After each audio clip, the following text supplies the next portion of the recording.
The warning lights flashed red across the bridge of the Zephyrian monitoring station. Officer Krilltak's 4 eyes widened as he stared at the readings on his screen. Something big was coming through hyperspace, heading straight for the heart of the Empire.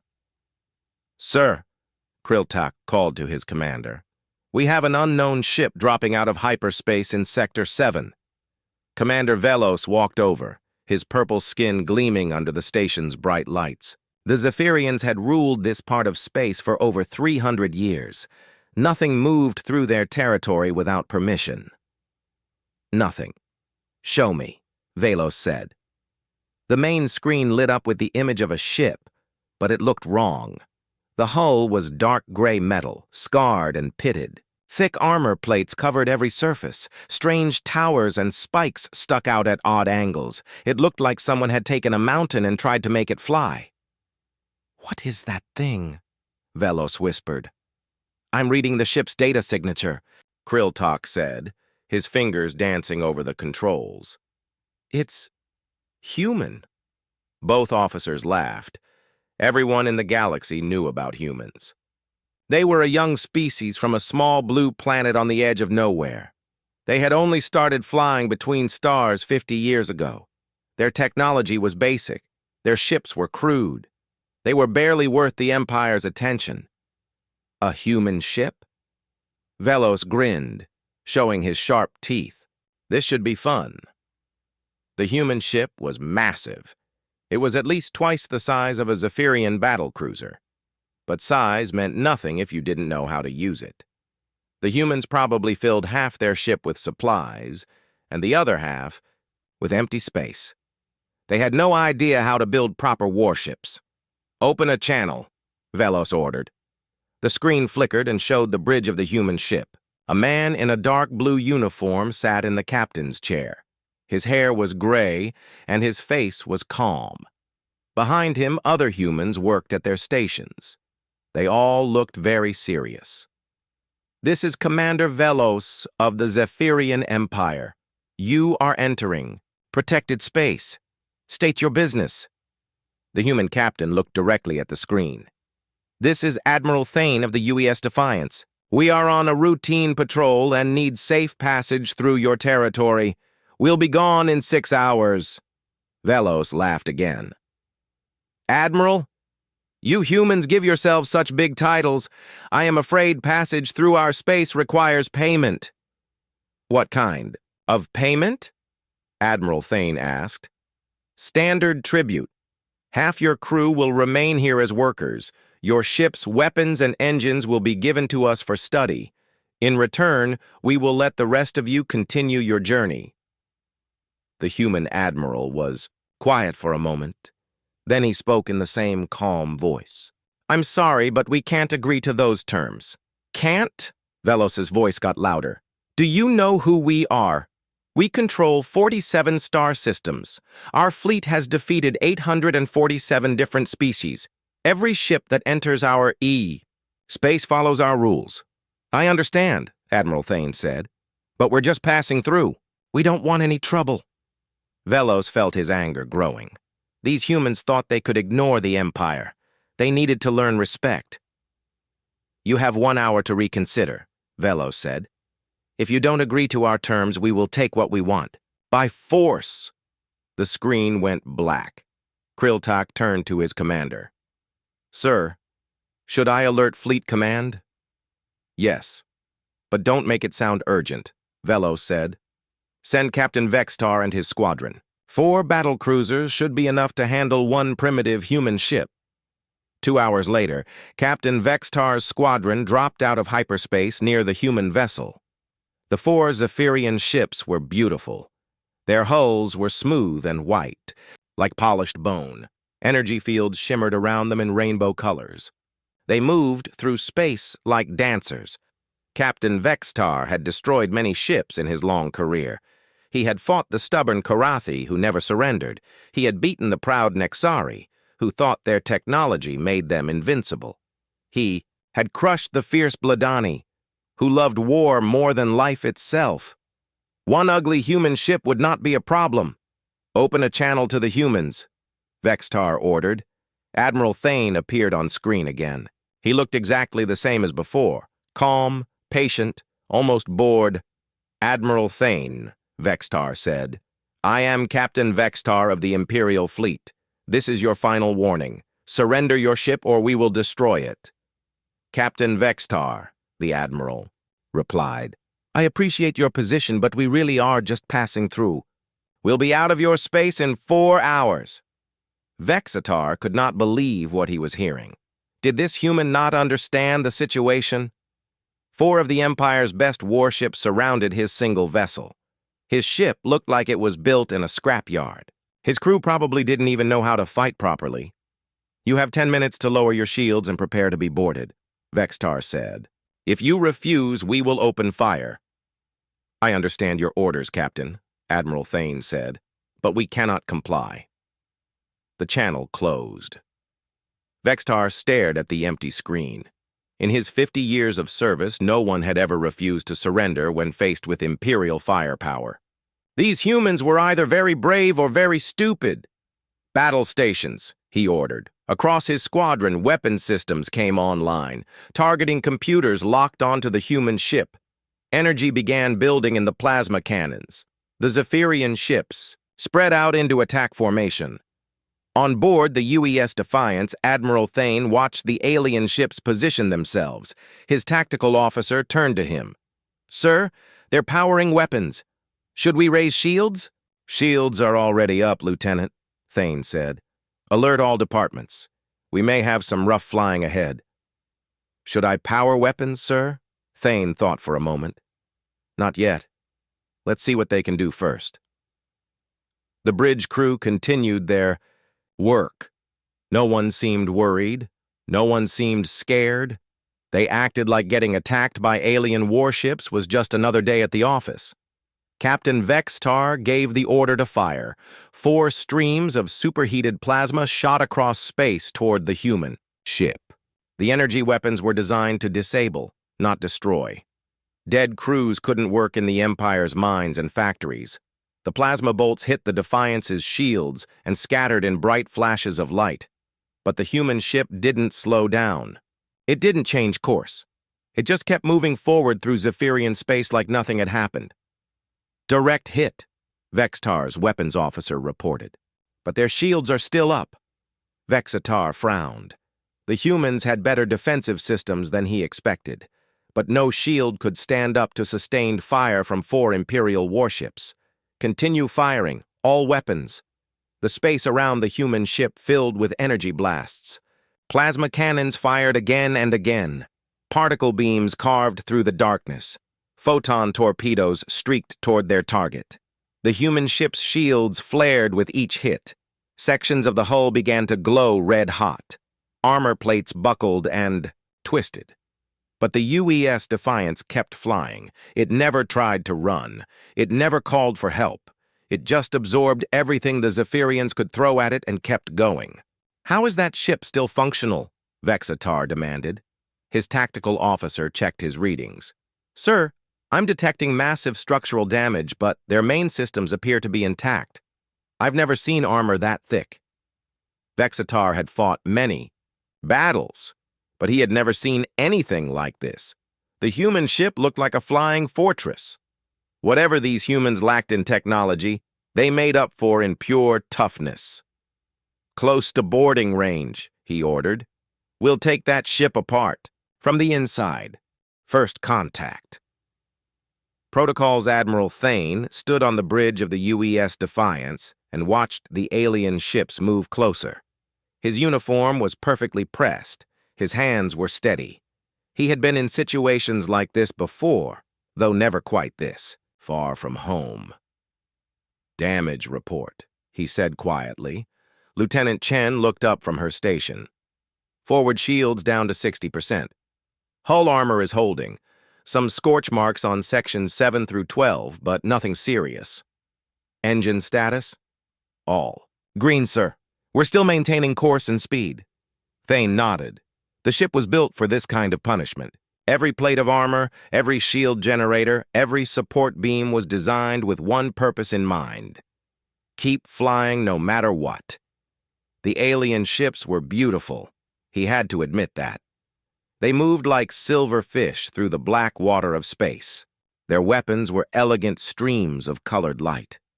Everything about them spoke of a civilization that had turned warfare into art.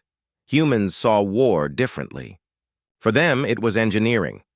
"Sir," Communications Officer Park said, "the alien commander is requesting another channel." "Put him through." Captain Vextar appeared on the main screen. The Zephyrian looked frustrated.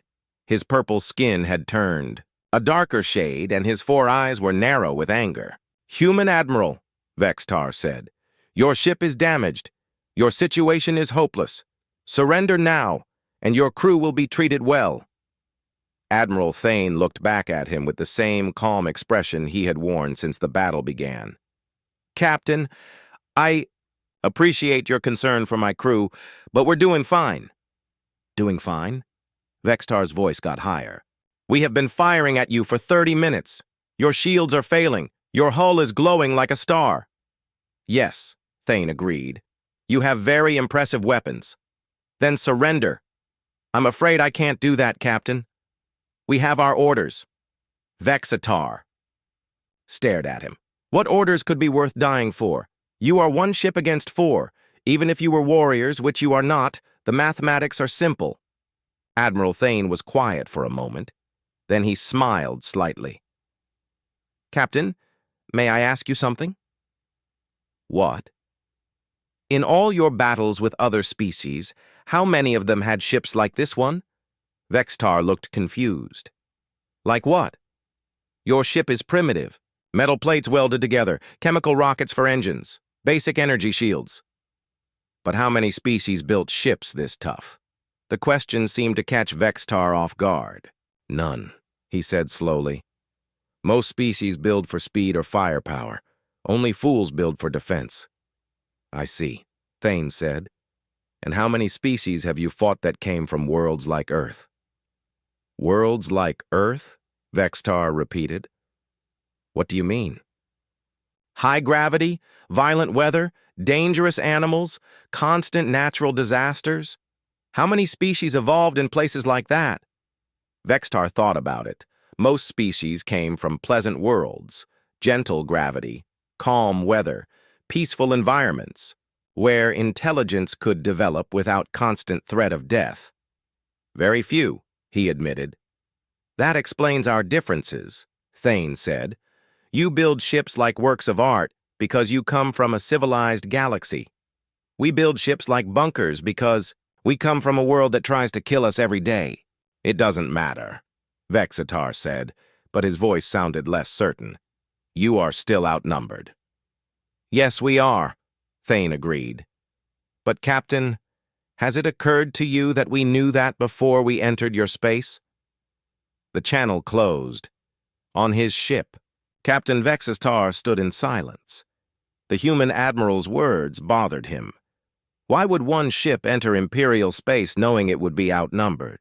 Either these humans were insane, or they knew something he didn't.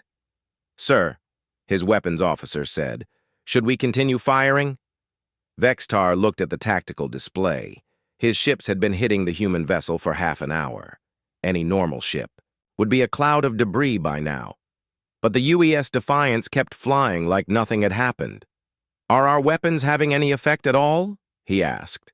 "Some, sir. Their forward shields are weakening, but their hull armor is incredibly thick, and they have some kind of internal shielding we've never seen before." "Internal shielding?" "Yes, sir. Even when our weapons penetrate the outer hull, they don't seem to damage the important systems inside." Vextar had never heard of such a thing. Why would anyone put shields inside their ship? It was a waste of power and space, unless you expected your outer hull to be breached, unless you planned for your ship to take damage and keep fighting, unless you built every system to survive the worst possible battle. "Sir," his tactical officer said, "I'm reading some kind of energy buildup from the human ship." "Weapons?" I'm not sure, sir. The power signature is unlike anything in our database." On the Defiance, Admiral Thane walked over to his weapons. "Officer, Lieutenant Torres was a small woman with quick hands and quicker eyes. She had been born on Mars, where even the air tried to kill you. She understood weapons the way artists understood paint. "Status report, Lieutenant," Thane said. "All systems online, sir. Kinetic batteries loaded and ready. Missile tubes 1 through 60 armed and targeted. Point defense grid active." "Good. What about the main guns?" "Charging now, sir. Should be ready in 10 minutes. "Main guns?" asked Lieutenant Chen. "Sir, are we really going to use those? Against 4 ships?" Admiral Thane looked at her. "Lieutenant, what's the first rule of human military doctrine?" "Sir, overwhelming response?" "Exactly. If someone starts a fight with us, we don't just win. We make sure they never want to fight us again." The 4 Zephyrian ships continued their attack. Energy beams hammered against the human ship's armor. Explosions bloomed across its hull like deadly flowers. But nothing they did seemed to stop it. Captain Vextar was starting to worry. His ships had used half their ammunition.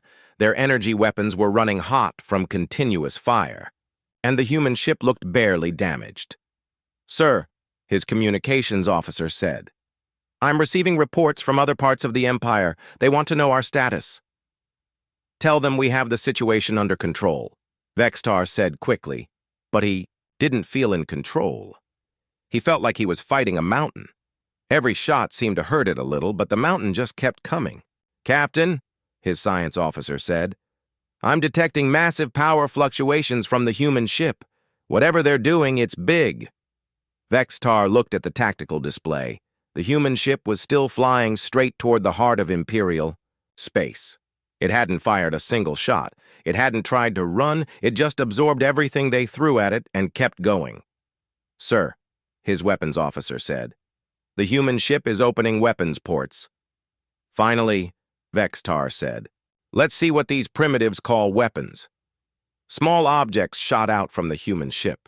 They were dark and moved slowly compared to energy weapons. Vextar's ships easily dodged them. "Kinetic projectiles," his tactical officer reported. "Primitive, solid ammunition. No danger to our shields." The metal slugs bounced harmlessly off the Zephyrian energy barriers. Vexatar laughed. "Is that the best they can do? Metal bullets? What century do they think this is?" But even as he spoke, he noticed something strange. The human ship wasn't trying to hit them. The projectiles were flying in random directions, almost like the humans were just testing their weapons. "Sir," his science officer said urgently, "the power buildup from the human ship is increasing exponentially. I've never seen readings like this." "What kind of power buildup?" "I don't know, sir. But whatever it is, it's using more energy than our entire squadron." Captain Vextar felt a chill run through his body. What kind of weapon needed that much power, and why weren't the humans using it? On the Defiance, Admiral Thane looked at his watch. "Time to target?" he asked. 6 hours, 17 minutes to the edge of their space, sir," his navigator reported. "Good. Lieutenant Torres, are the main guns ready?" "Almost, sir. 2 more minutes." "Sir," Lieutenant Chen said quietly, "are we really going to destroy 4 ships just for passage through their space?" Admiral Thane looked at her with sad eyes. "Lieutenant, they fired first. They could have let us pass. They chose to attack a human ship." He turned back to the main screen where Captain Vexatar's face had appeared again. "They made their choice," Admiral Thane said softly. "Now they have to live with the consequences." Escalation Captain Vexatar felt something he had not experienced in many years. Fear. Not the quick fear of battle or the sharp fear of immediate danger. This was something deeper. The slow, cold fear that comes when you realize you have made a terrible mistake. The human ship continued to fly through Imperial space like nothing was happening. His 4 battle cruisers had been firing for over an hour. They had hit the target thousands of times. Any other ship would be nothing but glowing particles by now, but the UES Defiance just kept going. "Status report," Vexatar ordered. His tactical officer looked tired. "Sir, We've expended 70% of our plasma ammunition. Energy weapons are running at dangerous temperatures. We're going to need to reduce fire rate or risk system failure. And the human ship. Still operational. Sir, we've damaged their outer armor, but their main systems appear intact. They're maintaining course and speed. Vextar slammed his fist on his command chair. How was this possible? His ships were the pride of the Imperial fleet. His weapons could crack planets. His crew was trained by the best military academy in the galaxy. Sir, his communications officer said, I'm receiving an urgent message from Imperial Command. What do they want? They're asking why we haven't reported victory yet. Admiral Koreth wants a status update.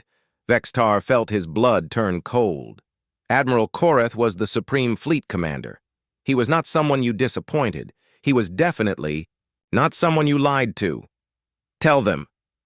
Tell them we're still engaged with the target, Vextar said. Sir, they want details. How many human ships are we fighting? What's their technology level? When can we expect the capture to be complete? One ship, Vextar said quietly. Just one ship, the communications officer stared at him. Sir, you heard me. We're fighting one human ship, and we're not winning. On the human ship, things were much calmer. Admiral Thane sat in his command chair reading reports on a tablet. Lieutenant Chen was reviewing system status. Lieutenant Torres was making small adjustments to weapon targeting. It looked like a normal day at the office. Sir, the navigator said, we'll reach the edge of their space in 5 hours and 12 minutes. Good, Thane said. Maintain current course and speed. Sir, Lieutenant Torres said, main guns are fully charged and ready. Safety interlocks? Still active, sir. Weapons are locked to minimum power settings. Admiral Thane nodded. The main guns were designed for fighting other human ships. Ships built like the Defiance. Ships that could survive almost anything. Using them against alien vessels would be like using a cannon to kill a fly. Possible, but messy. Keep them on standby, he said.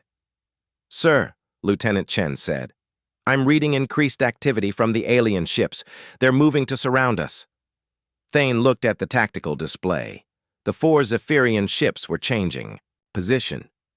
Instead of staying behind and shooting at his engines, they were spreading out to box him in. They're going to try boarding, he realized. Should we change course? The navigator asked. No. Maintain heading. Lieutenant Torres, prepare the point defense systems. Already done, sir. All grid points are active and tracking. The Zephyrian ships stopped firing their main weapons. Instead, they launched small craft. Dozens of them. They looked like silver insects swarming toward the human ship. Captain Vexistar watched his boarding craft race toward the target. Each one carried 20 Imperial Marines. They were the best soldiers in the galaxy. They had never failed to take a ship once they got inside. Time to target? He asked. 3 minutes, sir, his flight commander reported. All craft report ready for forced entry. Vextar smiled for the first time in hours. Energy weapons might not work on that strange human ship, but soldiers with cutting tools and explosives would get inside. Once his Marines were aboard, the battle would be over quickly, sir, his tactical officer said. The human ship is activating some kind of defensive grid. What kind of grid? I'm not sure, sir. I'm reading hundreds of small weapon emplacements across their hull, but they're tiny, probably just anti-meteor systems. Vextar nodded. Every ship had small guns to shoot down space debris. They wouldn't be dangerous to his assault craft. The boarding shuttles were almost at the human ship when the defensive grid came online. What happened next was like nothing Captain Vextar had ever seen. The space around the UES Defiance filled with streams of light.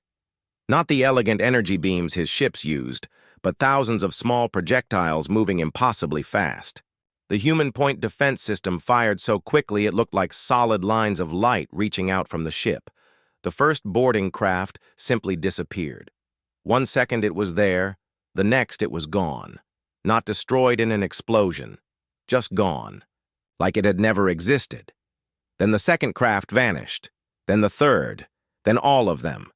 In less than 10 seconds, 48 assault shuttles and nearly 1,000 Imperial Marines had been turned into floating particles. What just happened? Vextar whispered. His tactical officer was staring at his instruments in shock. Sir, The human defensive systems fired over 50,000 projectiles in 8 seconds. The rate of fire is impossible. Impossible? No known technology can sustain that kind of firing rate. The energy requirements alone should have overloaded their power systems. But the human ship's power levels hadn't dropped at all. If anything, they were still climbing. On the Defiance, Admiral Thane reviewed the engagement data on his screen. Clean intercept, Lieutenant Torres reported. No enemy craft reached our hull. Point defense grid performed within normal parameters. Casualties? None, sir. Thane nodded. The point defense system was designed to stop incoming missiles and debris. Destroying small craft was easy. Almost too easy. Sir, Lieutenant Chen said. I'm reading massive power fluctuations from the alien ships. They're powering up everything they have. Admiral Thane looked at the tactical display. The 4 enemy ships were moving into a tight formation. Their weapon systems were glowing, brighter than he had seen before. They were preparing for one final desperate attack. They're going to try to overload our shields with everything they have, he said. Should I raise additional defensive screens? Chen asked. No, let them fire first. I want to see what they're really capable of. Captain Vextar had made his decision. If conventional weapons couldn't stop the human ship, he would use everything. Plasma cannons, particle beams, photon torpedoes, quantum disruptors. Every weapon his 4 ships carried would fire at the same target at the same time. All ships, he broadcast to his squadron. Concentrate all fire on the human vessel. Maximum power. Everything you have. Sir, his weapons officer said. Are you sure? That much energy focused on one target could cause a cascade overload in our own systems. Do it! Vextar ordered. The 4 Zephyrian ships opened fire together. The space between them and the human vessel filled with more energy than some stars produced. Plasma streams thick as buildings, particle beams that could cut through asteroids, weapons that had destroyed entire fleets. All of it hit the UES Defiance at once. The human ship disappeared inside a ball of pure energy. The explosion was so bright, it could be seen from 3 star systems away. When the light finally faded, Captain Vextar expected to see empty space. Instead, he saw the human ship. Still flying, still intact, still heading for the edge of Imperial space. But now it looked different. The outer armor was gone from large sections of the hull. Beneath it was more armor, and beneath that even more.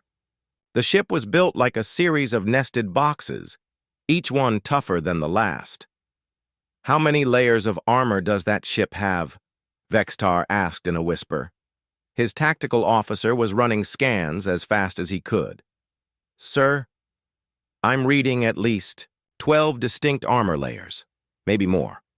And, sir, I think we just made them angry. On the Defiance, Admiral Thane stood up from his command chair. His uniform was still perfectly pressed, but his expression had changed. The calm patience was gone. Now he looked like what he really was, a predator who had been poked too many times. Damage report, he said in a voice like ice. Forward sections 7 through 15 are open to space, Lieutenant Chen reported. But all essential systems are intact. We're still fully operational.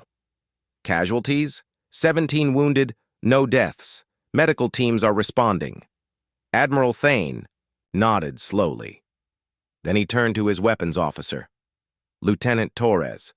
Yes, sir? Remove the safety interlocks from the main guns. A hush fell over the bridge.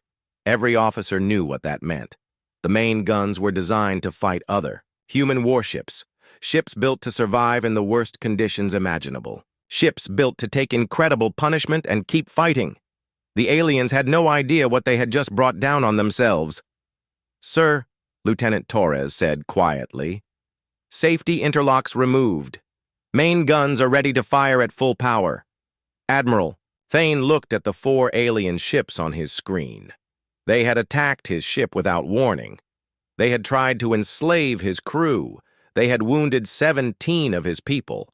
Now they were going to learn why humanity didn't build pretty ships. They built ships that won. The Sky Burns captain. Vextar stared at his tactical display in complete disbelief. His squadron had just unleashed enough firepower to destroy a small moon. The energy readings had been off every scale his instruments could measure. The explosion had been visible from 3 star systems away, and the human ship was still there. Not only was it still there, it was completely ignoring them. It continued flying toward the edge of Imperial space like nothing had happened. Like the most devastating attack in Zephyrian military history was just a minor inconvenience. "Sir," his science officer said in a shaking voice, "I'm reading massive structural changes in the human vessel." "What kind of changes?" "The outer armor layers we destroyed. They're being replaced. Some kind of automated repair system.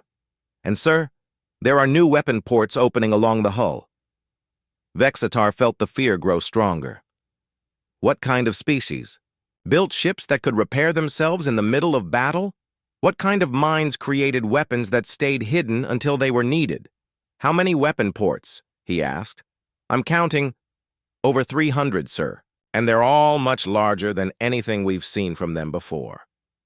On the bridge of the UES Defiance, Admiral Thane stood with his hands behind his back. His gray hair was perfectly combed. His uniform showed no sign of the battle they had just survived. But his eyes had changed.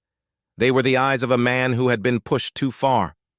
"Lieutenant Torres," he said quietly, "target the lead enemy vessel." "Targeting complete, sir.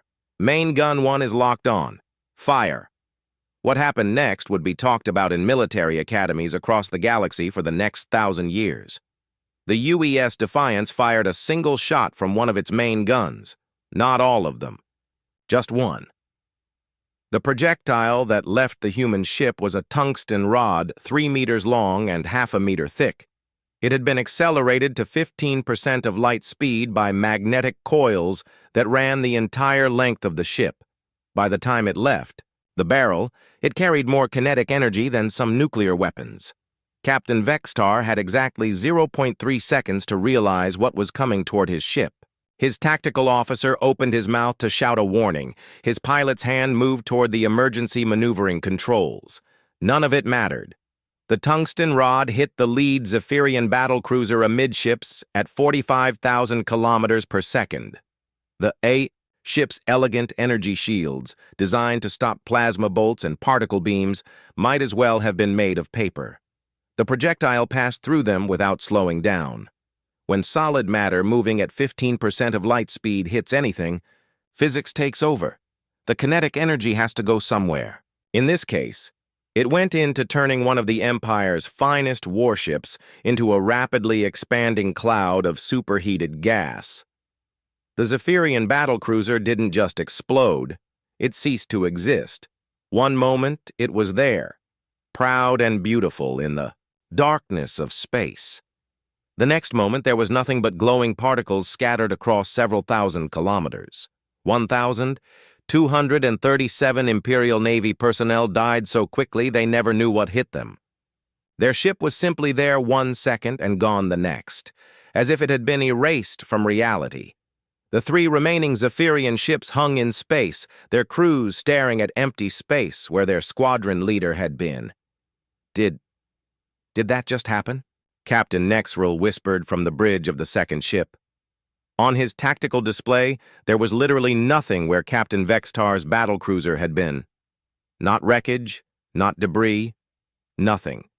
Just empty space and some rapidly cooling gas. "Sir," his science officer said in a voice barely above a whisper, "I'm reading massive energy signatures from the human ship. They're powering up more weapons." Captain Nexrel looked at the tactical display showing the UES Defiance. The human ship had dozens of the large weapons they had just witnessed. Dozens. Each one capable of erasing a battlecruiser from existence. "All ships," he broadcast on the fleet frequency. "Retreat! Emergency speed! Get us out of here!" But Admiral Thane was not finished with them. "Lieutenant Torres," he said in the same calm voice he had used throughout the battle, "target the fleeing vessels, main guns 2 through 4. "Sir," Lieutenant Chen said quietly, "they're trying to run." Admiral Thane turned to look at her. "Lieutenant, how many warnings did we give them? How many chances did they have to let us pass peacefully?" Chen looked down at her console. "Multiple warnings, sir. They chose to attack." "They made their choice," Thane said. "Now they live with the consequences. Fire." 3 more tungsten rods shot out from the UES Defiance. The Zephyrian ships were trying to run, but they were too close and the human weapons were too fast. Physics is unforgiving.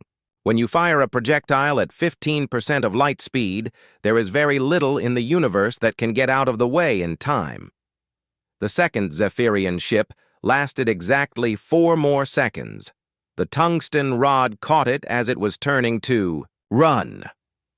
The impact hit the ship's engine section and turned the entire vessel into an expanding fireball.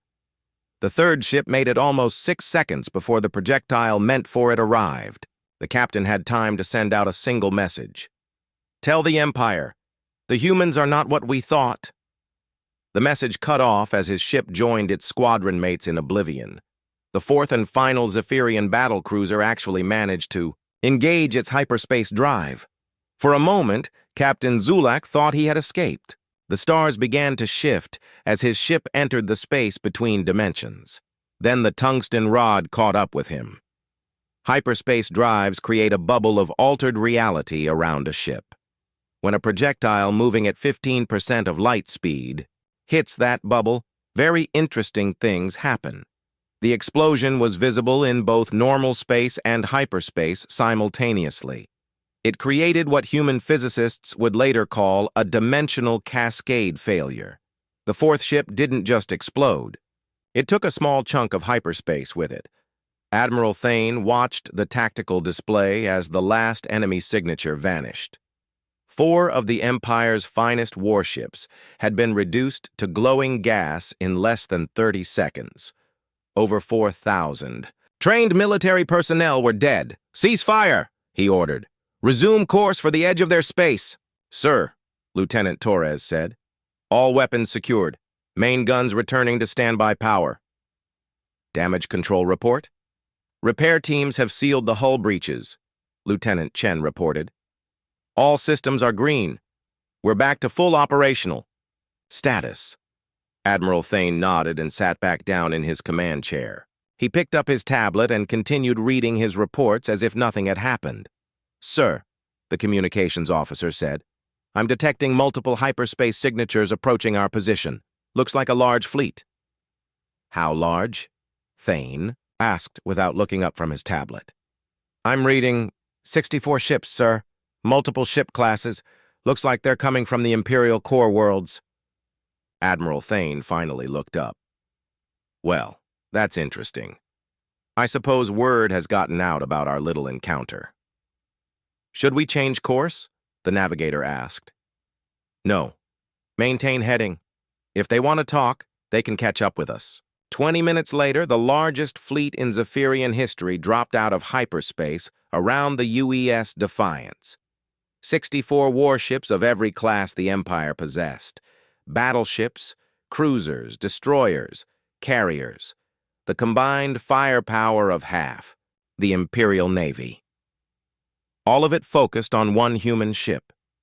Admiral Korath, Supreme Commander of the Imperial Fleet, stood on the bridge of his flagship and stared at the tactical display. His scouts had told him impossible things.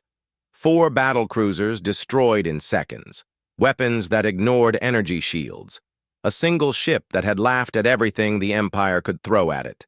Now he was here to see for himself. The human ship looked exactly as described, ugly, primitive, built like a flying fortress. It showed battle damage from the engagement with Vextar's squadron, but it was clearly still fully operational. "Open a channel," Korath ordered. The face of Admiral Thane appeared on the main screen. He looked calm and professional, not like a man who had just destroyed 4 warships without breaking a sweat. "I am Admiral Korath of the Imperial Fleet," he said. "You have committed acts of war against the Zephyrian Empire." Admiral Thane looked back at him with steady eyes. "Admiral Korath, my ship was attacked without provocation while in innocent passage through your space. We defended ourselves as required by military law. You destroyed 4 Imperial warships." "They fired first," Thane said simply. "We warned them multiple times. They chose to escalate." Admiral Korath felt something he had never experienced in his 50 years of military service. He was facing an enemy he wasn't sure he could defeat. His fleet was massive. His firepower was overwhelming. But the reports from Vextar's battle were clear. This single human ship had absorbed everything 4 battlecruisers could deliver and then erased them from existence. What would it do to a fleet of 64 ships? More importantly, if this was just one human ship on a routine patrol, what was their main fleet like? "You will surrender your ship and crew for judgment," Korath said, trying to sound confident. Admiral Thane was quiet for a moment. Then he smiled slightly. "Admiral Korath," he said, "I'm going to make you an offer. Let my ship pass through your space peacefully, and this incident ends here. Try to stop us." He gestured toward the tactical display that showed both fleets. "And you'll find out what a human ship looks like when it stops holding back." New equations. Admiral Korath stared at the human on his screen. Around him, his bridge crew waited for orders. 64 of the Empire's finest warships hung in space, their weapons trained on a single enemy vessel. By every law of mathematics and military strategy, this should be an easy victory. But the debris field where Captain Vextar's squadron used to exist told a different story. "You think one ship can defeat my entire fleet?" Korath asked. Admiral Thane looked back at him with those calm, steady eyes. "Admiral, I think you're asking the wrong question." "What question should I be asking?" "You should be asking yourself why one human ship was sent to patrol this region of space alone. What that says about our capabilities. What it means for your empire if this is how we equip our routine patrols."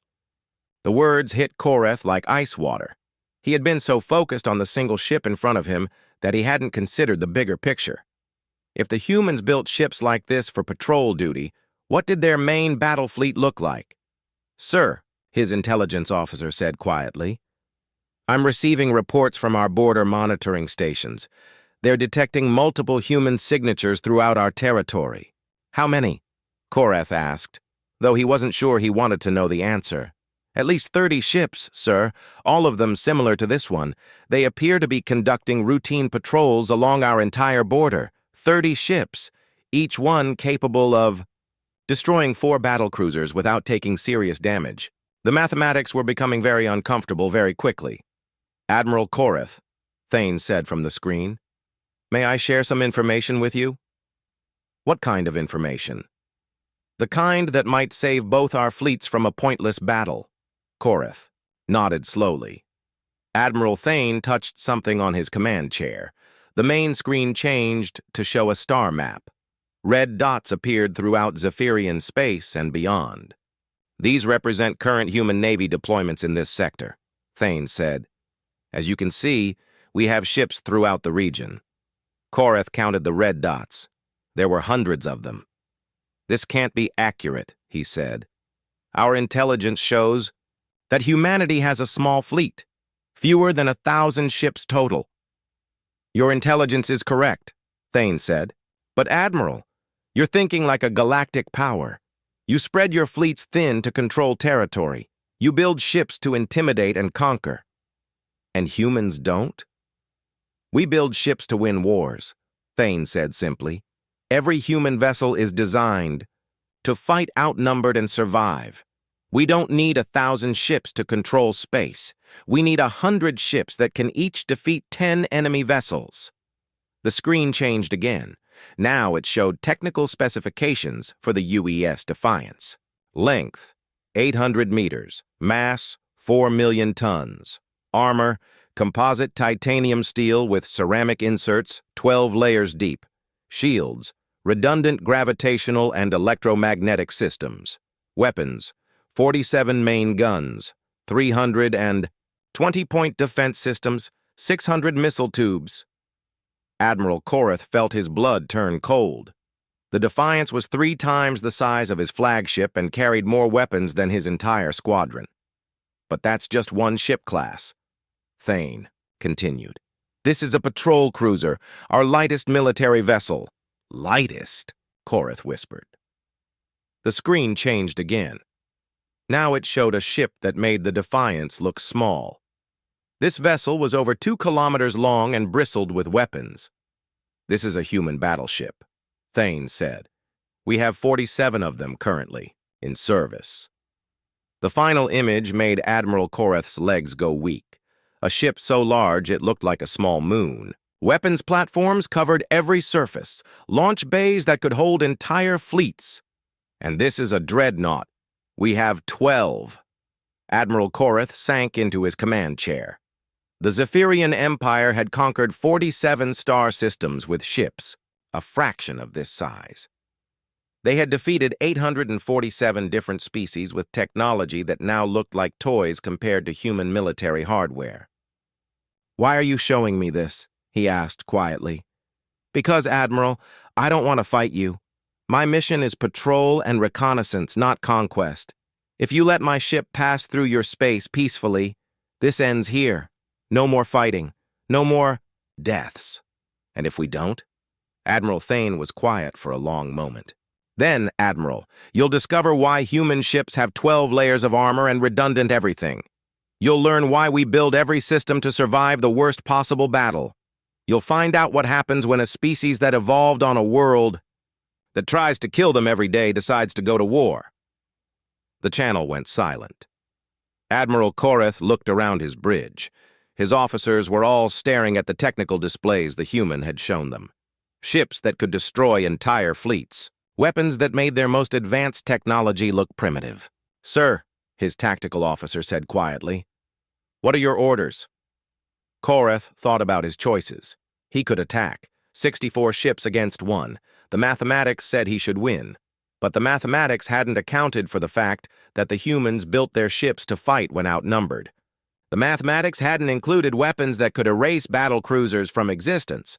The mathematics hadn't considered that this might not be a battle at all, but an execution. All ships, he broadcast to his fleet. Stand down, weapons. Move to safe distance. Sir? His weapons officer asked in shock. You heard me. Let the human ship pass.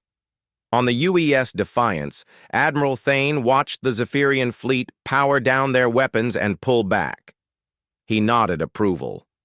Signal the fleet to resume patrol routes, he told his communications officer.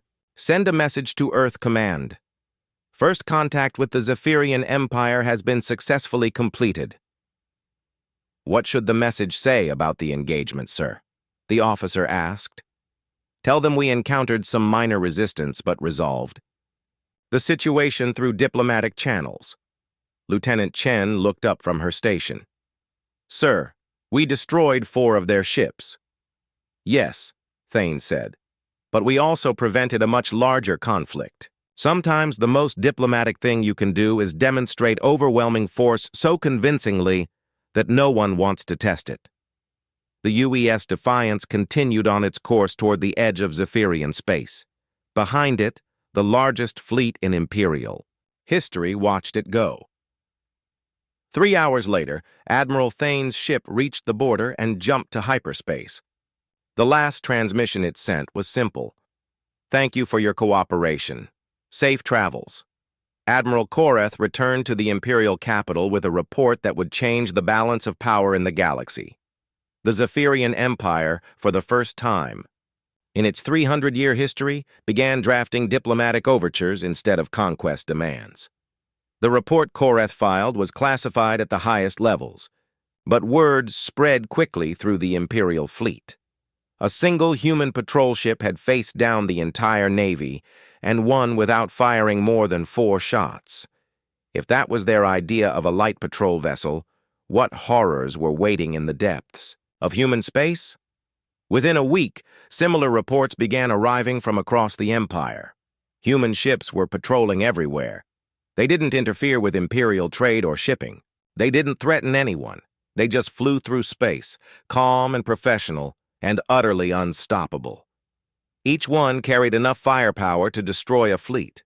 Each one was crewed by humans who treated warfare like an engineering problem.